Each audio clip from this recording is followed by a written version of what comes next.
వందే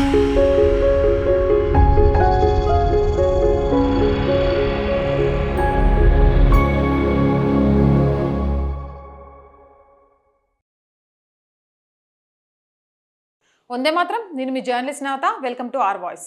నేపాల్ ప్రధాని బాలెన్ షా రోజులు దగ్గర పడ్డాయా? ప్రస్తుతం నేపాల్ రాజకీయ వర్గాల్లో ఒకే ఒక్క ప్రశ్న విపరీతంగా చక్కర్లు కొడుతోంది. భారతదేశం కాఠ్మాండ్లో సైలెంట్గా తనదైన శైలిలో ఆపరేషన్ లోటస్ గేమ్ స్టార్ట్ చేసిందా అని. నేపాల్ అధికార పక్షానికి చెందిన ముఖ్య నాయకుడు రబీ లమిచ్చానేకు ఇటీవల న్యూఢిల్లీలో ఊహించని విధంగా అత్యంత ఘన స్వాగతం లభించింది. ఇక్కడ గమనించాల్సిన విషయం ఏంటంటే, రబీ లామిచ్చానేది ఎలాంటి అధికారిక ప్రకటన లేదా పర్యటన కాదు. అయినప్పటికీ ఆయన భారత ప్రధాని నరేంద్ర మోదీ, నితిన్ నంబీన్ మరియు విదేశాంగ మంత్రి ఎస్ జయశంకర్లతో సహా అగ్రనాయకత్వంతో ఉన్నత స్థాయి సమావేశాలు జరిపారు. ఒక వ్యూహాత్మక లక్ష్యం లేకుండా భారత్ ఇంతటి ప్రాధాన్యత ఇవ్వదు. ఇది మనందరికీ తెలిసిందే. నేపాల్ ప్రధాని బాలేంద్ర షా ఇటీవల భారతదేశానికి వ్యతిరేకంగా చేసిన వివాదాస్పద వ్యాఖ్యల వల్ల తీవ్ర రాజకీయ దుమారం రేగింది. ఆయన మాటలు దౌత్యపరమైన ఉద్రిక్తతలకు దారితీయడమే కాకుండా నేపాల్ లోపల కూడా తీవ్ర వ్యతిరేకతను తెచ్చిపెట్టాయి. ఇటు నేపాల్లోని జెన్జీ యువతలో ప్రధాని బాలెన్ షాకు వ్యతిరేకంగా తీవ్ర ఆగ్రహం వ్యక్తమవుతుంది. ఆయన వెంటనే తన పదవికి రాజీనామా చేయాలంటూ డిమాండ్లు రోజురోజుకు ఊపందుకుంటున్నాయి. ఆ వ్యాఖ్యలు నేపాల్ ప్రభుత్వం అధికారిక విధానం కాదంటూ కాఠ్మండ్ వివరణ ఇచ్చుకోవాల్సి వచ్చింది.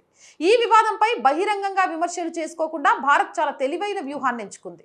రమీ లామిచ్చానేకు రెడ్ కార్పెట్ పరిచి స్వాగతించడం ద్వారా భారత్ ఒక స్పష్టమైన సంకేతాన్ని పంపింది. భారత వ్యతిరేక రాజకీయాలు హెడ్లైన్స్లో నిలవడానికే పనికొస్తాయి, కానీ దేశ ప్రయోజనాలు, అభివృద్ధి కావాలంటే భారత్తో సత్సంబంధాలు ఉండాల్సిందే. దశాబ్దాలుగా భారత్ నేపాల్ మధ్య ఓపెన్ బార్డర్, లోతైన సాంస్కృతిక సంబంధాలు మరియు ఆర్థిక బంధాలు ఉన్నాయి.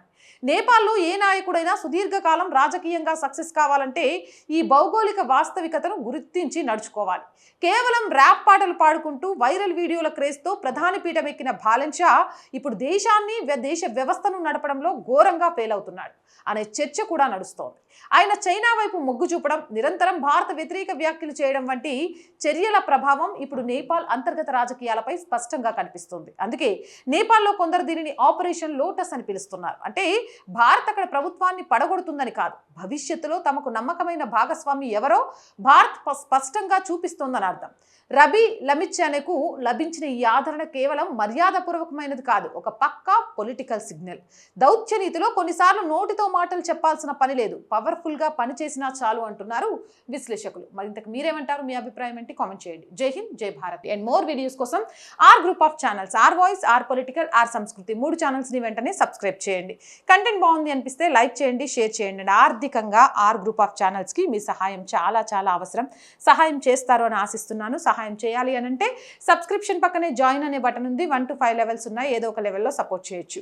లేదా స్క్రీన్ మీద గూగుల్ పే, ఫోన్పేతో పాటు అకౌంట్ డీటెయిల్స్ ఉన్నాయి. మీకు తోచిన సహాయాన్ని అందించండి. వ్యాపార ప్రకటనల కోసం 8328 500 576 నెంబర్ని సంప్రదించండి. జై హింద్, జై భారత్.